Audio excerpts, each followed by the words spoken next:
Hi guys, and welcome back to another episode of Sal Plays Star Trek Online. Once again, joined by Admiral Drake. You may also know a few differences with my ship and my level.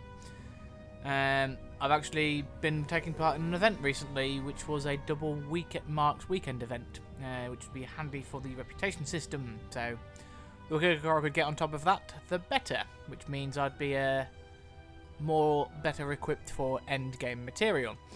Now, this does, however, mean that I have leveled up very, very quickly. However, my playthrough of this wasn't about my leveling, it was more about the story of Star Trek Online. So, we're going to continue on as normal, and I will provide a few tips and tricks as we go along with the various things. Anyway, we're now on the beginning of the first DS9 chapter of Star Trek Online, the Cardassian Struggle. And we're about to go on take on the True Way. Drake, I'm about to enter the instance if you want to follow in when you're ready. Yeah. And so, who are the True Way? Well, essentially, the True Way were a dissident movement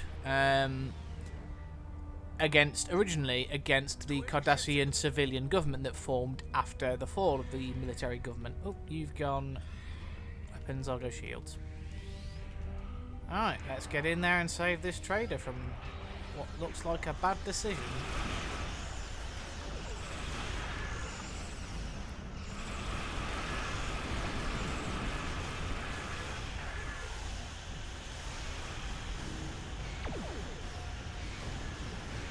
Oh good, it looks like my alterations to the sound have also worked as well.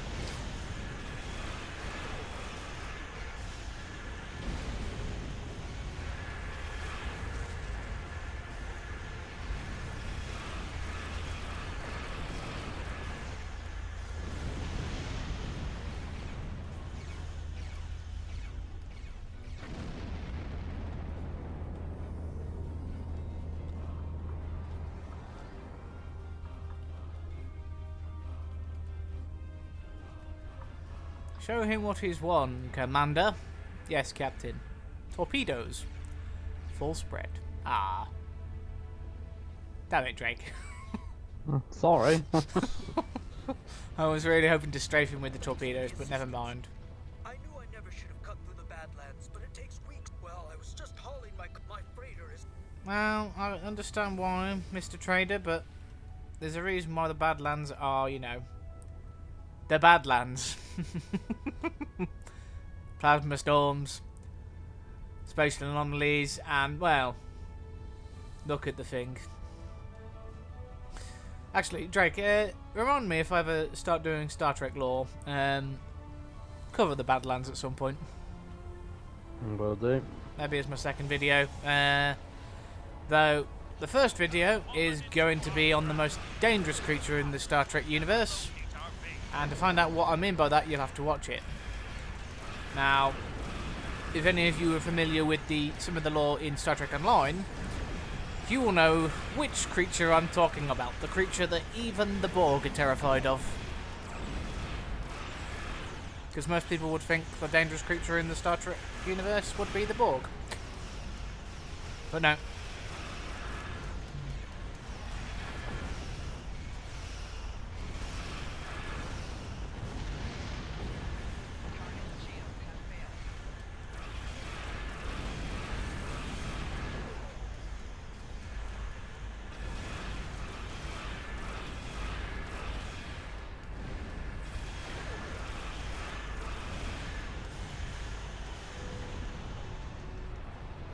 Oh, Drake, are you going anti-proton with this build? I'm currently anti-proton. I'm currently working towards changing to disruptor. Ah, going down the Romulan and Klingon tech then. I just fancy doing disruptor. Ah, that's fair enough. Because I've started going down anti-proton with a lot of the stuff I've got. So because of that, I've picked up the crystalline matter converter matrix console. Oh yeah. Which is actually you can get off the Phoenix Prize pack stuff. Okay. Actually, guys, something that it would be a big help to you if you're trying to get good tech upgrades that don't cost you a fortune in resources. So you go to this little dilithium tab here. You go to special items and boxes, and then here you've got one here called the Phoenix Prize Pack. And what this does is it gives you tokens for basically redeeming certain previous prize giveaways from a certain event, or packages, or even some rare or uncommon or even epic level of duty officers. Granted, you'd only be able to get like one token pack a day, and that could be anything from uncommon up to ultra rare. And then if you already have everything from, say, the ultra rare bit, you can swap them for the last two of the lesser prize token, and vice versa until you get to the last one. Now on the last one, the uncommon, there's one called the Phoenix Tech Upgrade, which is a free tech upgrade that essentially means you only need to put in the Phoenix upgrade token and it'll upgrade that gear with a substantial amount of points. We don't need to attack this one yet, do we? Yeah, this as well. Yeah, cool. I'll go in from one side if you want to go in from the other. Got my cannon volleys going.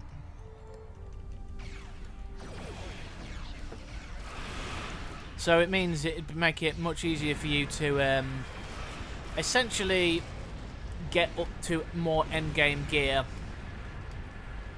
earlier on. It's been a big help with me leveling up my gear for certain things like the bonus marks event. Otherwise I would still be rocking around with Mark 12 gear. So some pieces of Mark 15. Granted, it will take you a while to still do it, but it won't be as much of a grind on your resources as well as grind on game time as it would be if you just went through buying them and making them yourself. But do what you feel is best for you. You don't have to follow this advice. It's just a suggestion for getting your gear leveled up quicker.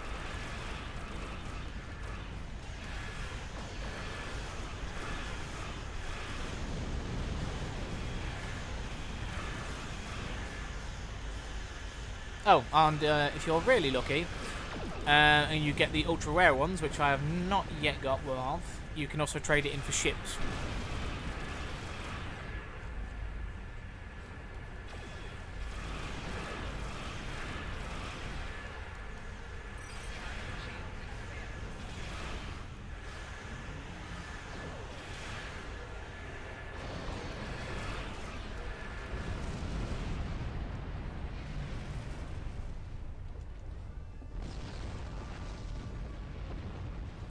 That's a little bit of a heads up for you there as well, Drake, if you needed it.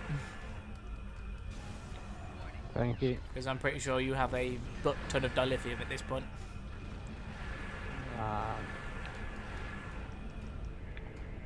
Just 238,000.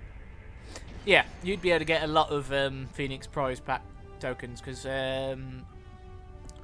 for 40,000 you can get a 10 token pack. Did you want to stay down?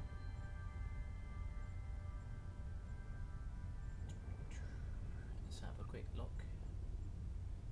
Tell you what, I've not used 4 or 6 yet. Actually, who have I got geared up properly?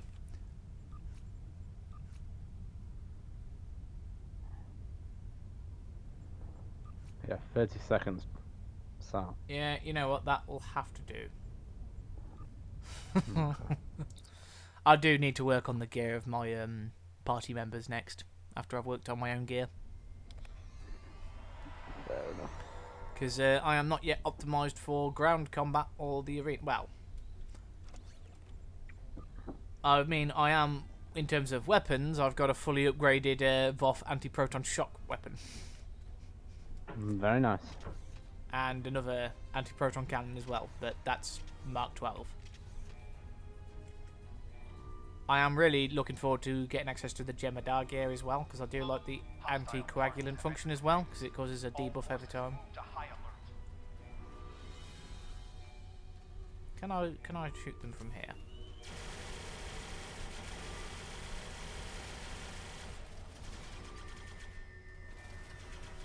No, but they are going to come running up that ramp, so I'm just going to stand there with my autocannon and shoot.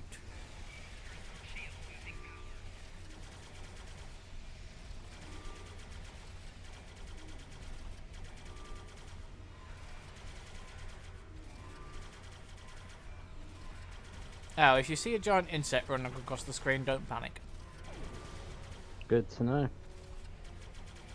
It is one of the traits you can get on the market. It's part of the defense system you can get. So every 5 seconds you spawn in one of those creatures. You will never have it. However, you can only spawn a maximum of 3 of them, so it doesn't become game breaking. Makes sense. That is something I do like about this game. It is balanced quite well. If you get a slight advantage when you've got, yeah, we can't get in that way. If you've got gear appropriate for your level, but you can still do it with Mark 12 gear at maximum level if you want to. It just means it's a bit of a harder fight. You have to rely on your abilities a lot more.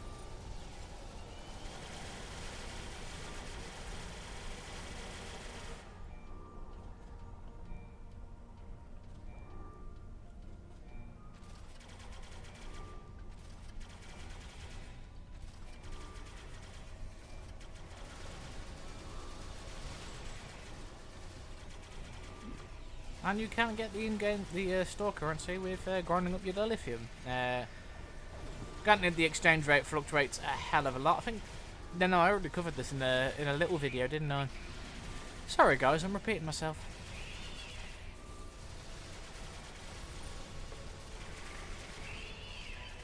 Sorry Drake, I keep boring you with details you already know. No, don't worry.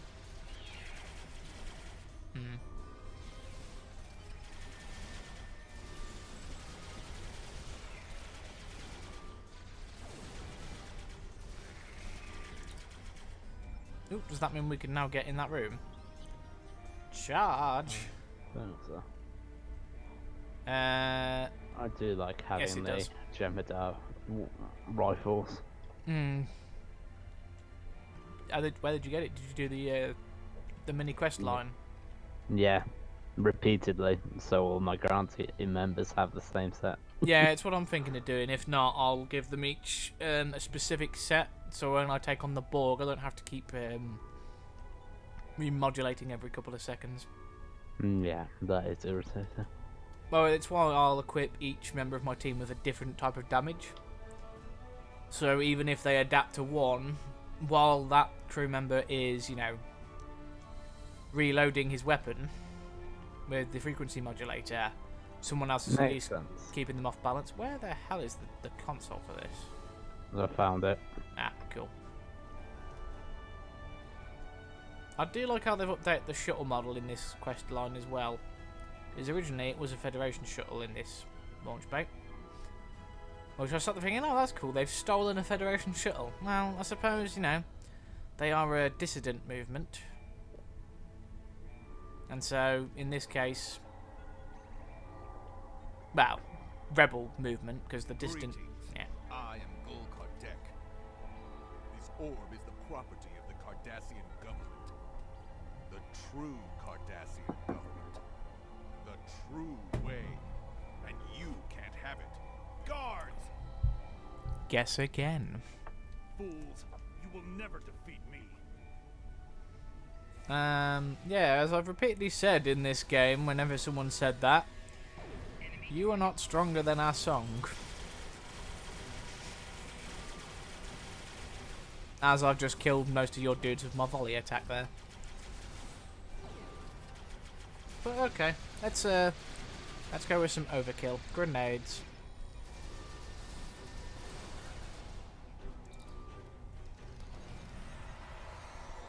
Did he run? Yes, he did. Of course he did.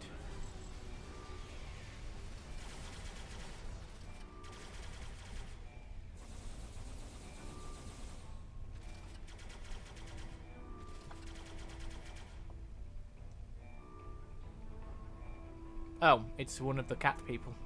I was like, is that Jemadar? Nope. Where did he run off to? He hasn't. He's dead. Is he? Yep. That tells you how much I was paying attention to that fight when I was laying down suppressive fire.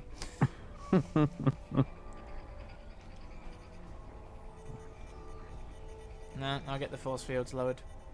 Yeah, I downloaded data. Oh! Oh great, the Terran Empire's involved in this somehow.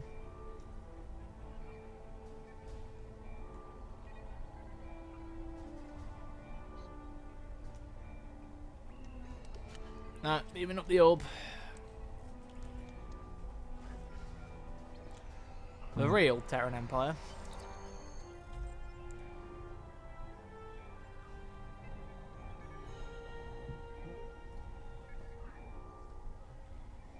Beam up.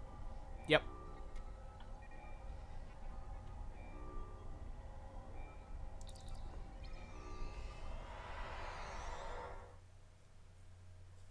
I do like how they're doing a Borg resurgence on stuff. Yeah. We are approaching the Badlands. What is your status? I will be along in the Defiant momentarily. Looks like I arrived just in time. Oh, excellent. Right, that's shields up, I suppose.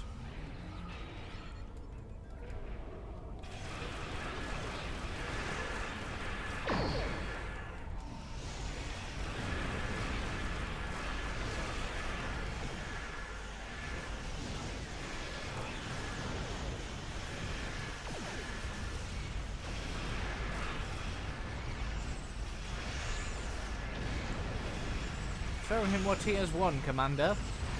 Firing photon torpedoes. Full spread. Although in my case it is corrosive plasma torpedoes. Full spread.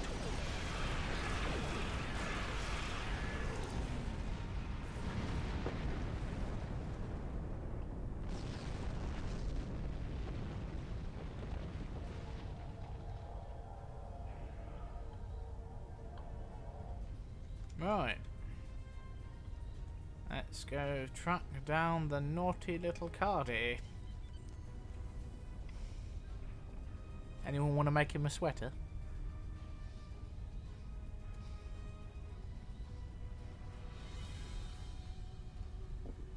Yeah, the puns aren't stopping. I wouldn't expect anything less. They're just gonna get worse until someone eventually strangles me.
Ooh, and a cutscene begins.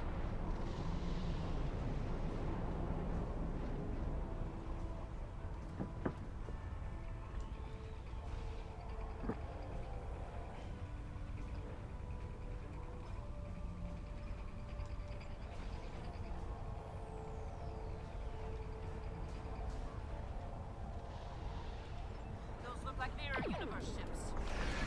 Oh, excellent. Right.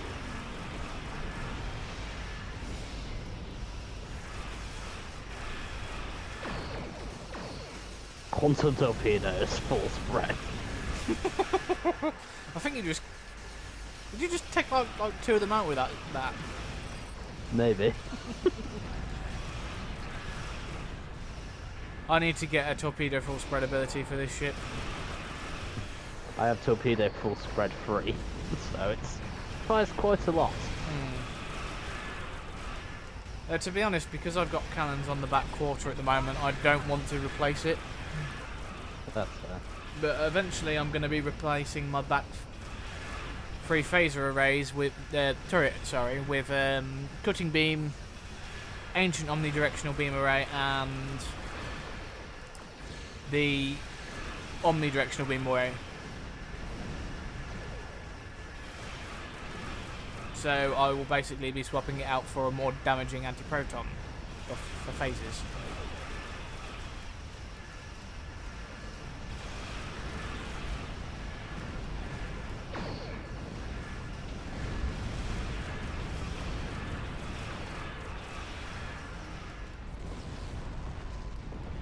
Need to heal, otherwise I'm gonna be a dead lizard. Congratulations on retrieving the orb. You must return it to the temple on Bitchute.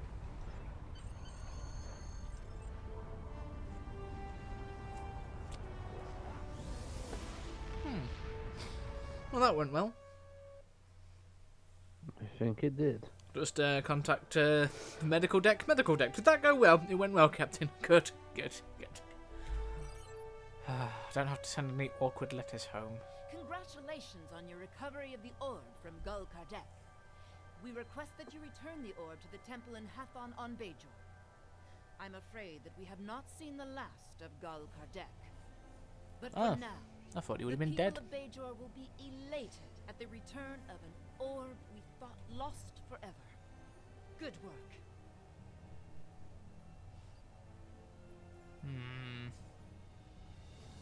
To be fair, I don't need any shield arrays at this point because I've got the Aegis shield array equipped. Oh, that's alright. Cannot heavily recommend that. It's something you get at the end of the R&D system once you get to high levels.